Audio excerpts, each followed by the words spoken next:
Bom, agora vamos para o item 3 do capítulo 12 dessa lição 5 de História da Igreja 1. Vamos falar de um bispo chamado Cipriano de Cartago, né? Esse bispo, ele é um bispo fiel, ele enfrentou mais de uma perseguição, e teve uma perseguição que ele fugiu para as montanhas, tá bom? Fugiu para as montanhas. Quando acabou a perseguição, ele voltou, e diz a história que ele acabou envolvido em debates com os lapsos. Depois eu vou colocar lá no grupo para vocês um livro que ele escreveu, onde ele tem um capítulo especial que ele fala sobre os lapsos. Como agir com esses bispos, esses cristãos que foram adorar o demônio. É claro que ele fala, a pessoa tinha perdão, mas a pessoa teria que ir para o banco, ser provada. O que acontecia na igreja de Roma é que os bispos saíam da mesa do demônio para o púlpito de novo, aí não pode. Nós vamos estudar a história de Donato, ele vai falar para o imperador Constantino, esses bispos aí, eles têm que passar por uma aprovação, não é assim sair da mesa do demônio e ir para o púlpito. Então esse Cipriano de Cartago, ele escreve essa obra, eu vou colocar ela lá no grupo para vocês. Quem quiser ler partes dessa obra e fazer um resumo, fazer um comentário, como eu disse, eu vou ajudar na prova. Vou dar 2 pontos na prova, tá ok? Lembrando que a nossa prova será semana que vem, né? Hoje a gente conclui a matéria, semana que vem será a nossa prova. Pois bem, Cipriano de Cartago era membro da Igreja Pentecostal Nova Profecia. Bom, eu falei bastante sobre essa igreja para vocês. Era uma igreja que ela tinha um problema grande com a igreja de Roma, que é exatamente a divisão que a Assembleia de Deus tem hoje com a Igreja Católica.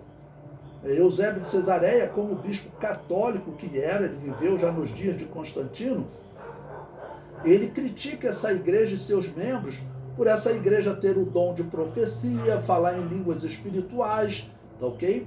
Ele critica, mas nós que somos pentecostais, nós sabemos que essa doutrina é bíblica, tá ok? E antes mesmo de Cipriano de Cartago, dessa igreja pentecostal Nova Profecia, nós vimos Irineu de Lyon, ali próximo do ano 150, ou seja, cerca de 100 anos antes do momento que nós estamos estudando, Irineu de Lyon falando que nas igrejas da Ásia havia, no caso a igreja da Europa, que vivia na região da França, da atual França, né? Havia sim o carisma de Deus, ou seja, o dom de Deus, né? Ele fala de pessoas profetizando, falando em línguas espirituais. Então o pentecostalismo estava vivo nesse período. O pentecostalismo, nós acreditamos que ele não morreu nunca. O negócio é que a Igreja Católica, quando for organizada, ela vai dar início à pior das perseguições. O próprio pastor Donato, nós veremos, ele será exilado, proibido de pregar o Evangelho. E a Igreja Católica vai usar o poder do Império Romano através de editos. O Edito de Tessalônica, nós estudaremos ele em detalhe, no ano 380 da Era Cristã, a Igreja Católica fez igual os chineses acabaram de fazer lá na China.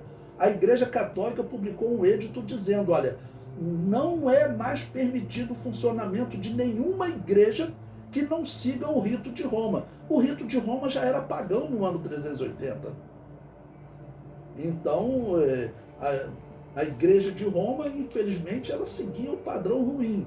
Por isso que Eusébio de Cesareia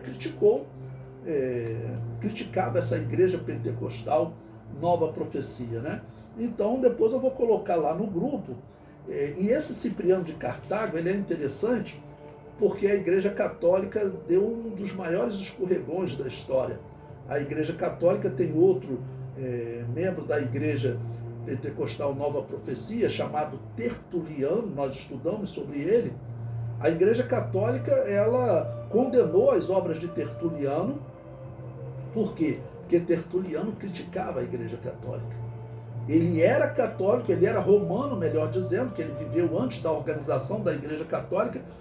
Ele fazia parte da igreja que servia o demônio para não morrer, até que ele viu um membro da igreja pentecostal Nova Profecia ser martirizado, glorificando a Deus e não negando a fé. Ele falou, eu quero essa virtude. E aí ele largou a igreja de Roma e foi para a igreja pentecostal Nova Profecia. O comentário prossegue.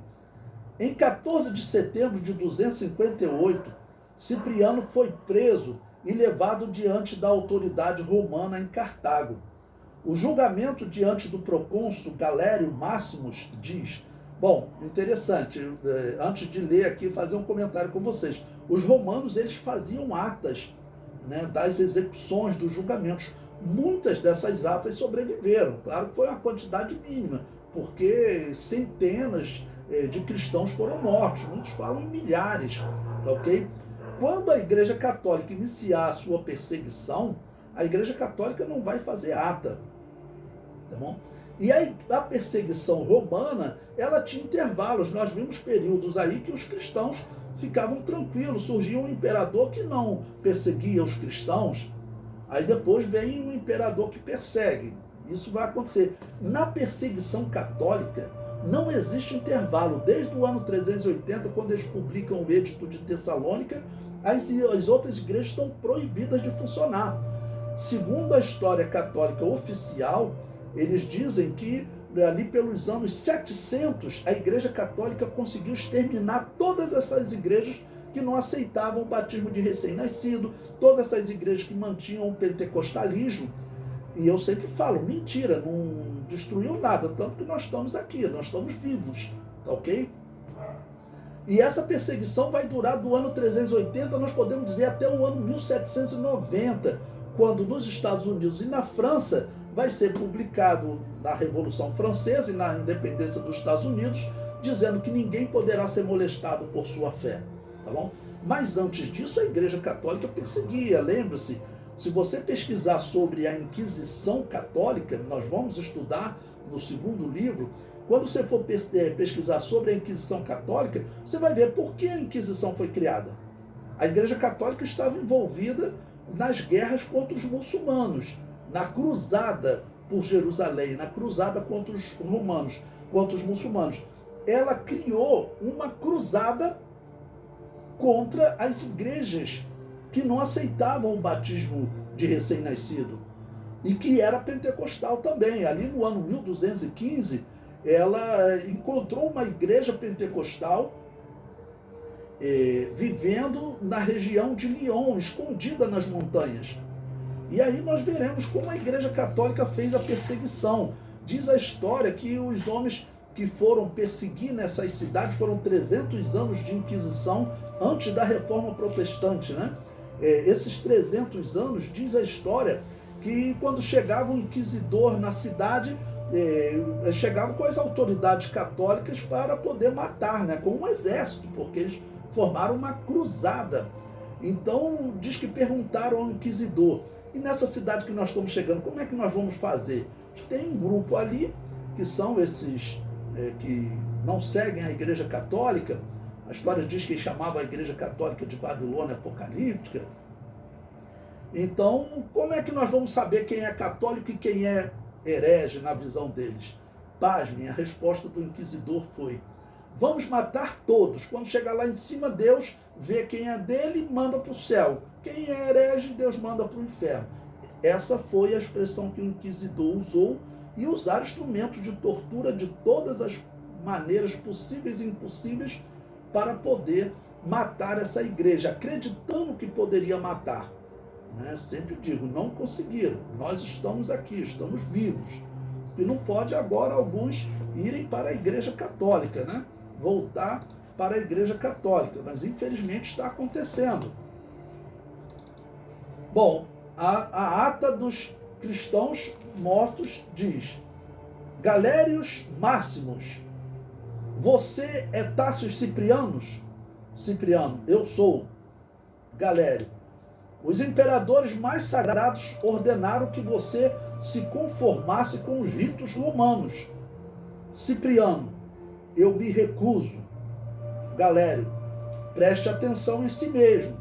Cipriano, faça como lhe for pedido, em um caso tão claro que eu não posso prestar atenção.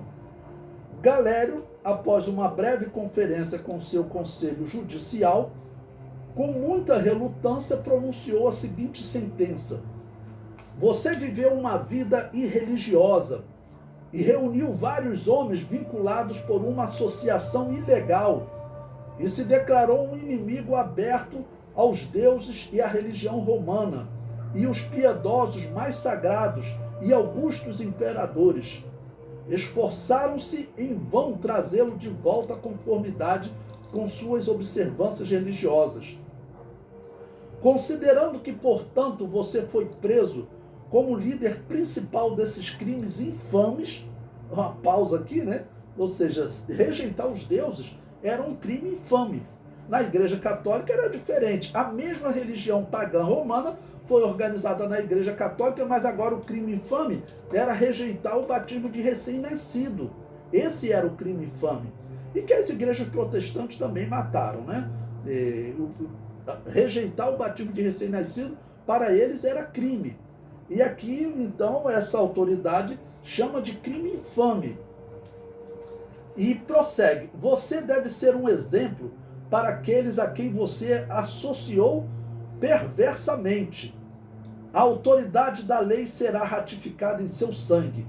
Ele então leu a sentença do tribunal em uma tábua escrita. A sentença deste tribunal, que Tácios Ciprianos seja executado com a espada. E Cipriano disse: graças a Deus. Ele, como eu disse, numa outra perseguição, ele havia fugido, tinha escapado, fugiu para as montanhas, acabou a perseguição, houve debates, né? Diz que bispos lapsos acusavam ele de covarde por ele ter fugido. Mas ele falou: olha, aqui na cidade não tinha como sobreviver, ok? Então foi a saída que eu encontrei. Agora ele acabou capturado e a resposta dele é para a história, né? Então o homem que diz graças a Deus quando ele vê que será executado, ele tinha consciência do histórico anterior. Cipriano de Cartago, ele era admirador de Tertuliano. Tertuliano viveu um pouco antes de Cipriano de Cartago. Diz que Cipriano de Cartago chamava Tertuliano de um mestre, um grande mestre, porque os escritos dele eram maravilhosos, ok? Então Cipriano de Cartago, ele era um cristão autêntico e ele sabia que um mártir foi a causa da conversão de Tertuliano. E todas as notícias de pessoas que eram martirizadas, aquilo gerava uma fé ainda mais forte em outros cristãos. Então, certamente, ele se viu na oportunidade dele dar um testemunho poderoso diante das autoridades, e essa notícia, claro, iria correr entre outras pessoas. Lembre-se que nós falamos de um julgamento na aula passada, de um cristão que foi martirizado e uma pessoa que estava assistindo criticou. Como vocês matam uma pessoa dessa? Eles falaram: deve ser cristão também, pega, vamos decapitar. Decapitou a irmã. Então, Cipriano, ele viu ali a oportunidade dele glorificar a Deus e o seu nome entrar para a história, como entrou. A Igreja Católica beatificou ele. Na Igreja Católica, Cipriano de Cartago, ele é um santo, né? Mas, na verdade, Cipriano, ele era da Igreja Pentecostal Nova Profecia. Por que a Igreja Católica beatificou ele? Porque um herege da Igreja Católica, chamado Agostinho de Hipona, homem que viveu num período que a Igreja Católica era já 100% pagã, tá bom? Ele foi o homem que organizou a teoria da guerra justa, dizendo que a Igreja Católica podia matar para implantar o reino de Deus, usava o incenso de Júpiter, né, que é o símbolo do diálogo com o demônio. Era um pagão. Só que ele usou muito dos textos de Cipriano, ele elogiava muito Cipriano. Então a Igreja Católica acabou, um engano, beatificando Cipriano, né? Ou seja, acabaram dizendo que é santo um homem de uma igreja bem diferente da Igreja de Roma.